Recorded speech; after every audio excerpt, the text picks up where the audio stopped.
tutti et benvenuti sul mio canale Mozzarellamo. Bienvenue à tous sur mon canal Mozzarellamo.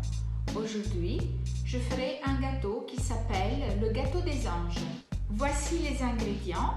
250 g de sucre, 300 g de farine, 120 ml d'huile de tournesol, 6 blancs d'œufs. Ici, vous voyez des blancs d'œufs qui me restent d'une carbonara d'hier, plus 2 œufs, un citron, zeste et jus, arôme de citron, facultatif, arôme d'amande amère, facultatif également, 2 sachets de levure chimique, un sachet de sucre vanillé.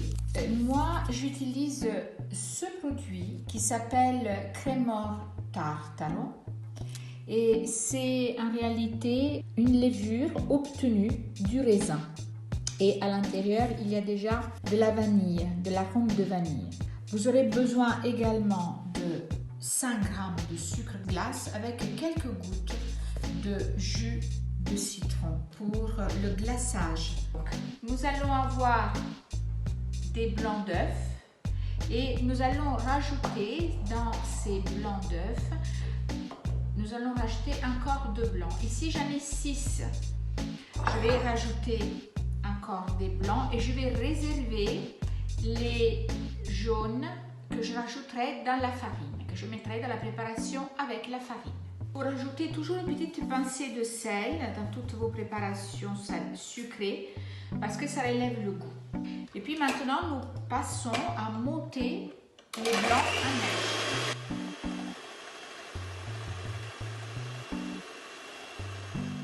Entre-temps, j'ai mis à chauffer mon four à 165 degrés. Là, mes blancs sont prêts. C'est cette consistance-là. Ils sont très fermes. Je commence à ajouter un peu de sucre à la fois et je les prends à bas. Encore un peu.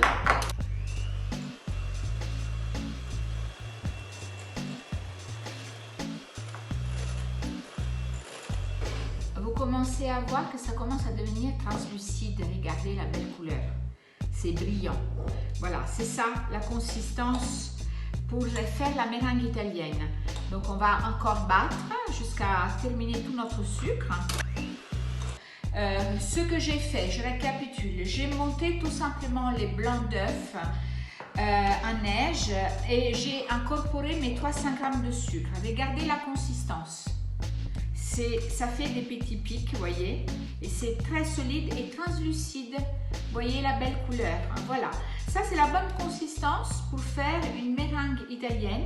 Avec cette consistance-là, vous pouvez placer dans le four un petit tas sur une plaque sulfurisée et vous mettez à feu tempéré, très doux, et pendant 1h30 plus ou moins, et vous obtiendrez des meringues. Voilà, maintenant nous allons poursuivre notre préparation. Nous allons incorporer à présent la farine. Et voilà, maintenant nous allons commencer doucement à mettre notre farine. Alors on le fait à plusieurs étapes parce qu'on va éviter de faire démonter les œufs. En plusieurs étapes, toujours du bas vers le haut, dal basso verso l'alto. Continuiamo a aggiungere la farina un po' per volta e anche la pazienza è una buona dote da coltivare. Voilà. C'est une bonne chose de cultiver aussi la patience. C'est une occasion pour avoir le temps, prendre le temps de bien faire ce mouvement. Vous voyez que notre farine est incorporée et l'œuf reste toujours bien soulevé. Et on va continuer ainsi jusqu'à terminer toute la farine.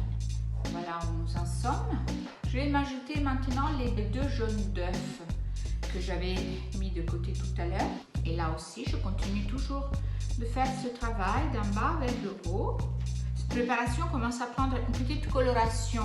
C'est un jaune très délicat. Voilà, la fin de cuisson. Je vais à présent ajouter l'huile de tournesol. Je vais rajouter maintenant petit à petit mon huile de tournesol. Et maintenant, je termine toute l'huile et je continue de mélanger. Voilà, là j'obtiens une pâte magnifique, regardez. maintenant râper le zeste du citron e grattugio la buccia del limone. Adesso aggiungo qualche goccia di mandorla amara, juste quelques petites gouttes d'amande amère. Voici, je tourne avec le zeste de citron. Je vais maintenant ajouter ici ma petite fiole d'arôme extrait de citron.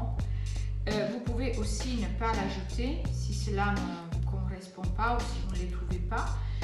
J'ai également pressé mon jus de citron ici pour l'utiliser dans cette préparation, mais j'en réserve un peu.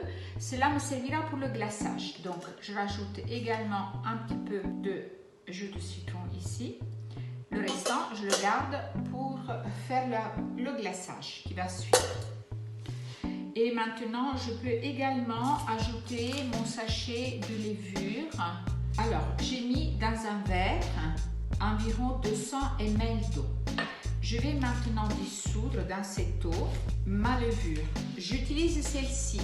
Je suis tout à fait d'accord que ce n'est pas évident de la trouver. Vous utiliserez celle-ci. Vous en mettrez 2 sachets de levure chimique. Je vais maintenant verser cette poudre dans cette eau. J'ai déjà préparé mon moule. Mon moule, il est absolument sec. Il n'y a pas besoin de beurrer ni de fariner. Moi, j'utilise un moule en silicone. C'est un moule de à peu près 22 cm de diamètre, de là à là, bord interne à bord interne. Ceci nous est utile pour que ça soit la bonne quantité d'ingrédients pour le récipient qu'on a. Maintenant, je vais verser donc ma levure dans l'eau. Attention parce que au bout d'un moment, cette levure va pouvoir commencer à mousser et vous allez la verser et tourner en même temps. Voilà, c'est une opération simple, délicate. On va délicatement tout bien mélanger. Tous les ingrédients sont incorporés à présent. E voilà, siamo pronti. Siamo pronti per versare nel nostro stampo. On va procéder maintenant à la préparation du glaçage. Donc j'ai mis du sucre glace ici, 100 g, et je rajoute juste quelques petites gouttes de citron que j'ai réservé du jus de tout à l'heure. Juste quelques petites gouttes à la fois. Et vous allez voir, ça va donner comme une espèce de sirop. Voilà, c'est la consistance idéale. Voilà, c'est prêt, notre glaçage est prêt. Il est là. On va le réserver et nous en servirons quand notre dessert sera prêt. C'est parti pour la cuisson.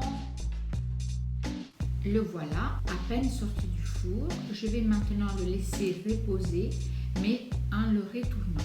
Voici, dans cette position, il va prendre 2 ou 3 heures et il va se détacher tout seul du moule. Si ce n'était pas le cas, vous pouvez toujours utiliser un petit couteau fin pour pouvoir venir décoller les bords. Alors voilà, mon gâteau est démoulé. Maintenant, il ne me reste plus qu'à le décorer. On avait préparé notre petit glaçage et je vais commencer à le faire couler comme ça. Comme ça, je peux le faire soit avec une petite cuillère, soit avec une fourchette pour faire des fils plus facilement. Voilà, comme ça de partout. Et voilà mon beau gâteau qui va régaler les papilles de la famille.